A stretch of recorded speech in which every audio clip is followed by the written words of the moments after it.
This is NDTV, and you're watching Classics.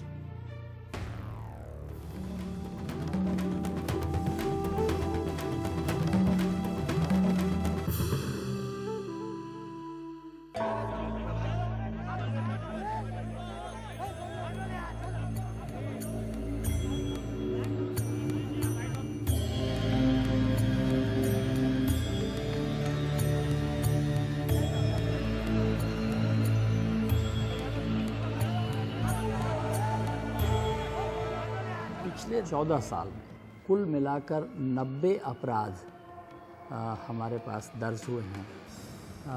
किसी भी तरह की बॉम्ब स्फोट या इस तरह की घटनाओं से संबंधित, उनमें से सबसे ज़्यादा वो 93 के घटनाओं से संबंधित बहुत सारे अपराध उस समय हुए थे। उसके बाद कई वर्षों तक कोई बॉम्ब स्फोट तो हुआ नहीं।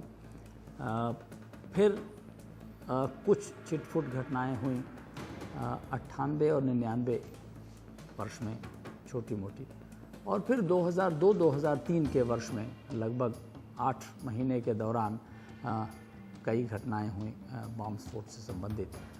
विशेषकर ये 2002 नवंबर दिसंबर से लेकर 2003 के अगस्त महीने तक जो घटनाएं हुई वो कम समय में लगातार कई घटनाएं हुई।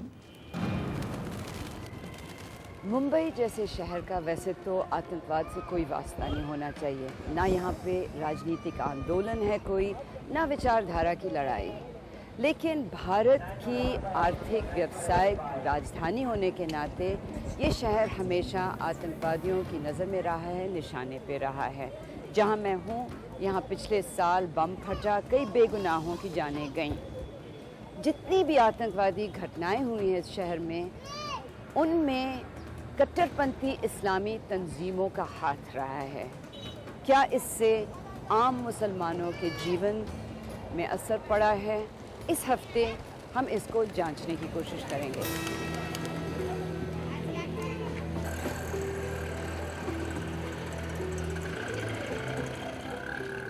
मुंब्रा मुंबई शहर का एक बाहरी इलाका है जिसमें मुसलमानों की आबादी 70 से 80% है।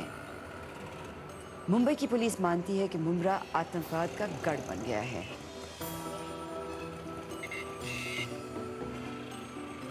मुंब्रा में आपको ऐसा लगता है कि जानबूझ के सुविधाएं नहीं मिली हैं जो बाकी महाराष्ट्र में मिलती हैं? ये कोई छुपाने वाली बात नहीं है, आप खुद देख सकती हैं। अगर आप थोड़ी सी तकलीफ उठाएं और यहाँ से थोड़ा सा 2-3 किलोमीटर 4 किलोमीटर का फासला है, आप देख लीजिए कि यहाँ की क्या कंडीशन है। आपको क्यों लगता है कि ऐसा है? नहीं, मुझे क्यों लगता है ये तो गवर्नमेंट बताए कि ऐसा हमारे साथ क्यों हो रहा है। मुंब्रा कोसा वालों के साथ हमारे साथ ये हो रहा है, ये हम जानते हैं। नहीं, पर आप जो अभी कह रहे थे कि ये मुसलमान इलाका है इसलिए। हाँ, ये तो है ही है, मुस्लिम इलाका है। ये हमारा ही कहना नहीं है, बल्कि बहुत सी ONGs जो हैं, ऑर्गेनाइजेशन है, उन्होंने भी ये कहा है कि मुस्लिम इलाका होने की वजह से लापरवाही हो रही है। रोड बनवाना उनका काम है। बिजली पानी का आप बता रहे थे कि बिजली पानी का तो बहुत ही भयंकर मामला है यहाँ पे। कितना घंटा जाती है रोज? कोई समय सीमा नहीं है, कोई समय नहीं है कब चली जाएगी कब आएगी। रोज जाती है? रोज जाती है। हमने पुलिस से सुना है कि यहाँ पे ये दहशतगर्दियों का गढ़ सा बन गया है मुंब्रा। इस पे आप क्या कहेंगे? बताया ना, पुलिस को बताना चाहिए कि भाई अयाज अहमद खान दहशतगर्द है, आप ले जाइए उसको अंदर। यहाँ के मुसलमान खुद उसको सजा देंगे। तो आपको ऐसा नहीं लगता है कि बाहर से आके लोग यहाँ पे पनाह लेते हैं? बिल्कुल नहीं, ऐसा कुछ भी नहीं।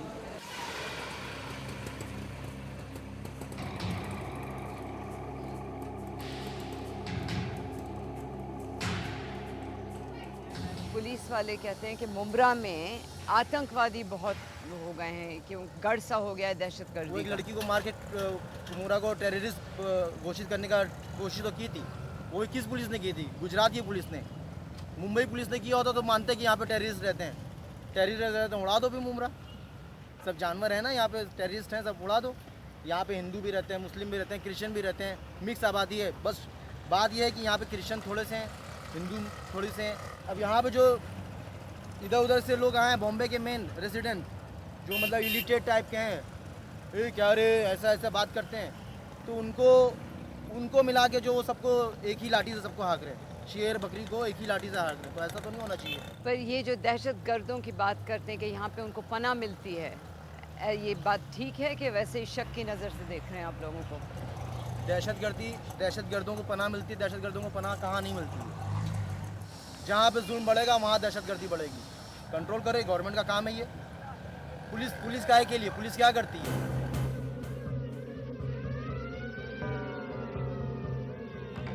मोहम्मद अफरोज़ को सितंबर 2001 में गिरफ्तार किया गया था और 7 महीने जेल में रखा गया। पूर्व गृह मंत्री लालकृष्ण आडवाणी ने उस समय घोषित किया कि भारत में पहला अल-कायदा का आतंकवादी पकड़ा गया है।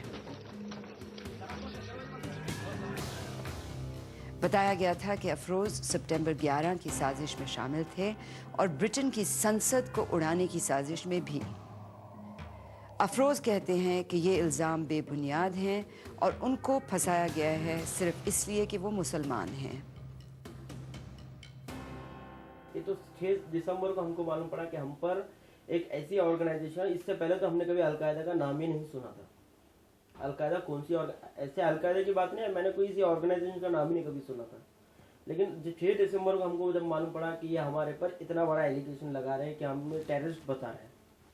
मुझे ही क्यों टेररिस्ट बताया गया? देखिए, मैं आपको एक सवाल मैं आपसे करता हूँ, ठीक है, मैं मुसलमान हूँ और मैंने पायलट ट्रेनिंग की है, ये चीज़ उनके ऊपर बराबर फिट होती थी, तो उस हिसाब से उन्होंने स्टोरी पर बना। और भी तो मुसलमान होते होंगे जो ट्रेनिंग लेते हैं पायलट की विदेशों में। हाँ, लेते होंगे ट्रेनिंग, लेकिन पता नहीं क्यों उन्होंने मुझे, क्योंकि जब बॉम्बे क्राइम ब्रांच को वार्षिक क्राइम ब्रांच ने केस हैंड ओवर किया कि ठीक है हमने तो कोई इन्वेस्टिगेशन करी, हमें तो कुछ मिला नहीं, तो उन्होंने क्या किया, 2 महीने तक, जैसे मैंने आपको बताया कि सारे केसेस हमारे पर लगाए ताकि वो पूरा उनकी स्टोरी बना सके और सारी चीज़ें मतलब उनके रेडी हो जाए ये 2 महीने के अंदर।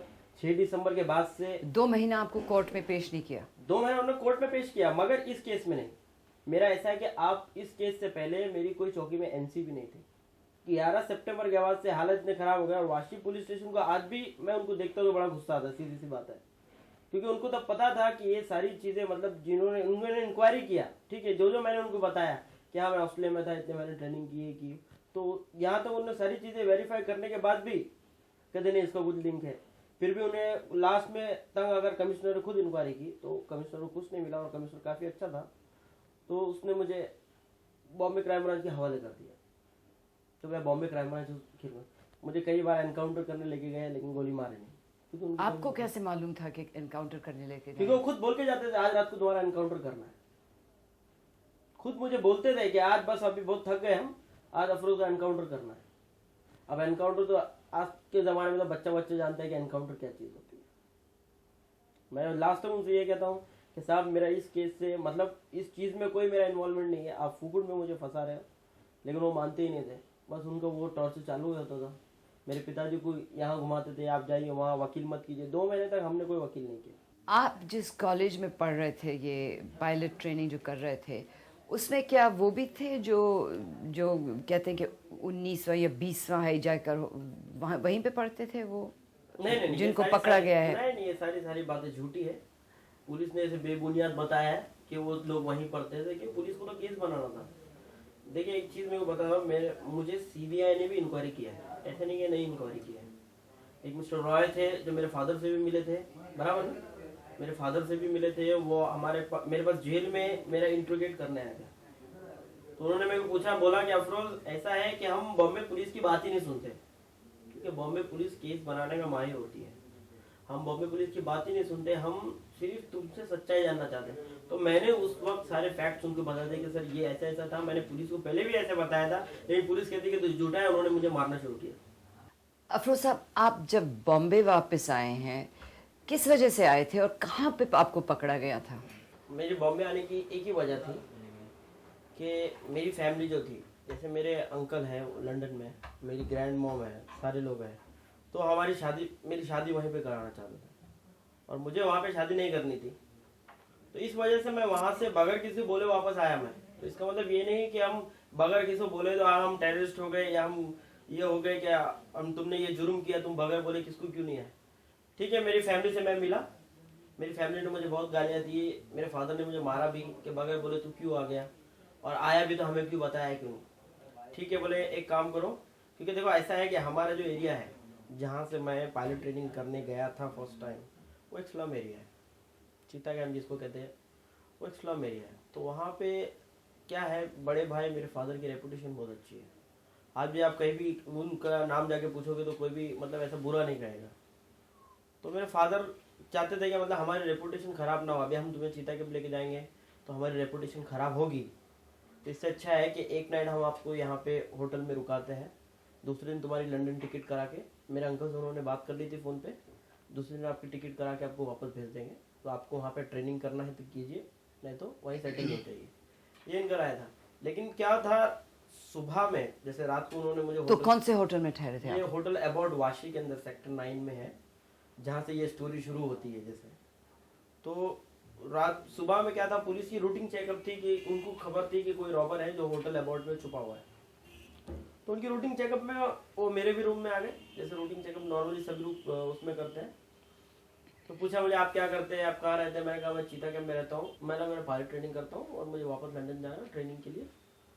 तो क्या नाम है आपका? नाम मोहम्मद अफरोज नाम है। अच्छा ठीक है। उन्होंने क्या किया, 4-5 बजे तक मेरे साथ बातचीत ही करते रहे, बोले अभी तो कुछ छोड़ देंगे, बोले बस हो गया, हमारा को क्या है, हमारा को क्या करना है। फिर उन्होंने मुझे 8 बजे उनके बेलापुर हेड ऑफिस में लेके गए। वहाँ से उन्होंने जो मेरे साथ मारम तोड़ी जो भी है, एक दिन तक तो मुझे मारा नहीं, सीधी सी बात है, एक दिन तक तो मुझे मारा नहीं। उसके दूसरे दिन उन्होंने मुझे इतना मारा, रात को ऐसे गुप्त स्थानों पर लेके जाते थे जो मुझे आज तक भी पता नहीं होगी, मुंह पे कपड़ा डाल के या पट्टी बांध कर आंखों पर मुझे इतना मारा, इतना मारा, सारे कपड़े उतार दिए, एसी रात भर शुरू किया और मेरे सारे कपड़े उतार दिए। मुझे एक ही रूम में एसी में इतना ठंडे में बिठा दिया, जब सुबह मैं हाथ धोता हूँ तो मेरे हाथ के चमड़े सारे निकल जाते। इतना बेकार मुझे टॉर्चर किया। कहते कि नहीं तुम्हारा कोई लिंक है तो कोई गैंगस्टर से है।